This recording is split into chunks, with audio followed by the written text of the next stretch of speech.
Welcome to Gomez world. இன்றைக்கி என்ன ரெசிபின்னா கொள்ளு ரசம்.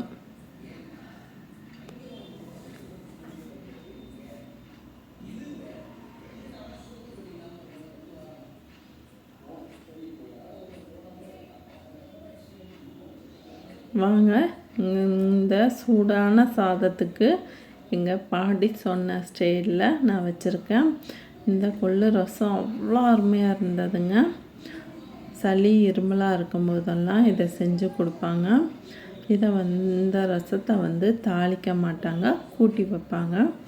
இந்த ரசத்தை எப்படி செய்கிறதுன்னு பார்க்கலாம்.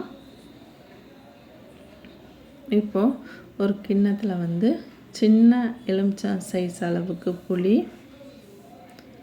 ஒரு தக்காளி, அப்புறமா பாதி தக்காளி, 1.5 தக்காளி, இப்போ கொஞ்சமாக கொத்தமல்லி, கருவேப்பிலை அதையும் சேர்த்துட்டு இதில் உப்பு, அதுக்கப்புறமா இதில் முக்கியமாக தேங்காய் எண்ணெய் சேர்த்துப்பாங்க. இந்த தேங்காய் எண்ணெய் கொஞ்சமாக சேர்த்துருக்கேன். அதுக்கப்புறமா ரசப்பொடிங்க, ரசப்பொடியும் சேர்த்துக்கலாம்.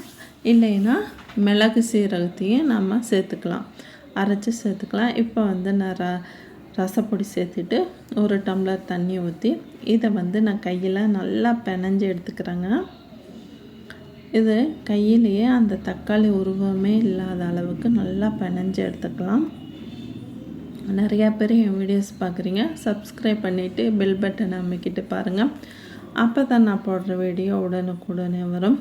இந்த அளவுக்கு நல்லா பிணைஞ்சு எடுத்துட்டுங்க. அதுக்கப்புறமா இந்த அளவுக்கு ஒரு பூண்டு, ஒரே ஒரு பச்சை மிளகாய், காரத்துக்கு இந்த பூண்டையும் பச்சை மிளகாவையும் நான் தட்டி சேர்த்துக்கிறேன். எங்கள் பாட்டி என்ன செய்வாங்கன்னா, இந்த கையிலேயே இதையும் பிணைஞ்சிருவாங்க. கை எரிச்சலாக இருக்கும், அதனால் நான் இதை தட்டி நான் சேர்த்துக்கிறேன். இதை இந்த தக்காளி சாறு கூட சேர்த்துக்கிட்டு அதுக்கப்புறமா நம்ம கடாயை வச்சு, கடாய் நல்லா காஞ்சதும் இதை அப்படியே நம்ம சேர்த்துக்கிறதுங்க. இதில் கடுகு உளுந்தெல்லாம் போட்டு தாளிக்க மாட்டாங்க எங்கள் பாட்டி. இதை கூட்டி தான் வைப்பாங்க. இந்த கொள்ளு ரசத்தை இப்படி இதை ஊற்றி நல்லா கொதிக்க விடணுங்க. அந்த தக்காளியோட பச்சை வாசம் போகிற மட்டும் நல்லா கொதிக்க விட்டுட்டு அதுக்கப்புறமா கொள்ளு வேக வச்ச தண்ணியை நான் தனியாக எடுத்து வச்சுருக்கேன்.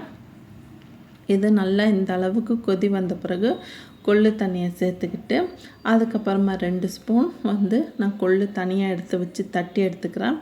இதையும் நான் சேர்த்துக்கிறேன். இதையும் சேர்த்துட்டு ஒரு 2 நிமிஷம் நல்லா கொதிக்கட்டுங்க. கொதி வந்த பிறகு நம்ம இறக்கி வச்சு சாப்பிட வேண்டியது தாங்க.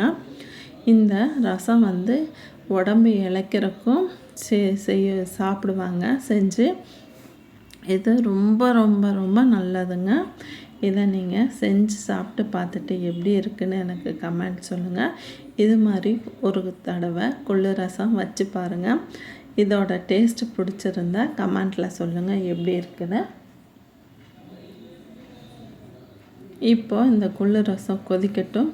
2 நிமிஷம் கொதி வந்த பிறகு இறக்கி வச்சு சூடான சாதத்துக்கு இந்த சூடான ரசத்தை ஊற்றி வெறும் சாதமும் ரசமும் இருந்தால் போதும், அவ்வளோ அருமையாக சாப்பிட்டுட்டே இருக்கலாம். ஒரு தட்டு சாதமாக இருந்தாலும் சாப்பிட்லாம், அவ்வளோ நல்லா இருக்குங்க. இது மாதிரி வீடியோஸுக்கு என் சேனலை லைக் பண்ணுங்கள், ஷேர் பண்ணுங்கள், கமெண்ட் பண்ணுங்கள், சப்ஸ்கிரைப் பண்ணுங்கள். தேங்க்யூ ஃபார் வாட்சிங்.